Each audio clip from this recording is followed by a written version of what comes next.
తెలంగాణ ముఖ్యమంత్రి శ్రీ రేవంత్ రెడ్డి గారి అధినాయకత్వంలో కాంగ్రెస్ ప్రభుత్వం ప్రజల ఆకాంక్షలకు అనుగుణంగా ముందుకు సాగిపోతుంది.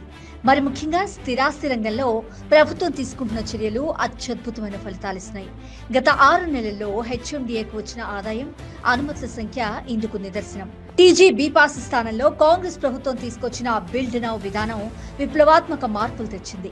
పాత పద్ధతుల్లో నెలల తరబడి వేచి చూడాల్సిన దరఖాస్తు ప్రక్రియను కేవలం నిమిషాల వ్యవధిలో పూర్తి చేసేలా మార్చడం ద్వారా పారదర్శకత వేగాన్ని మరింత పెంచింది.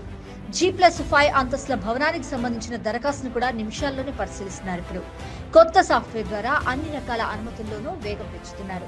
మరోవైపు గత సంవత్సరం మొత్తం 878 అనుమతులతో 395 కోట్ల రూపాయల ఆదాయం సమకూరింది. ఈ ఏడాదిలో ఇప్పటి వరకు 922 అనుమతులు ఇచ్చారు. దీని ద్వారా గత 6 నెలల్లో 519 కోట్ల రూపాయల ఆదాయం రావడం విశేషం. ఈ ఏడాది చివరి నాటికి 1000 కోట్ల రూపాయల వరకు ఆదాయం సమకూరే అవకాశం ఉందని అధికారులు అంచనా వేస్తున్నారు. ఇక స్థిరాస్తి మార్కెట్ దూసుకుపోతుండటంతో ప్లాట్ల వేలానికి హెచ్ఎండిఏ రంగం సిద్ధం చేస్తుంది. సీఎం రేవంత్ రెడ్డి గారి దూరదృష్టి వల్ల కాంగ్రెస్ ప్రభుత్వం సమర్థవంతమైన పాలన తెలంగాణను ప్రగతి పథంలో ముందుకు నడిపిస్తున్నాయి.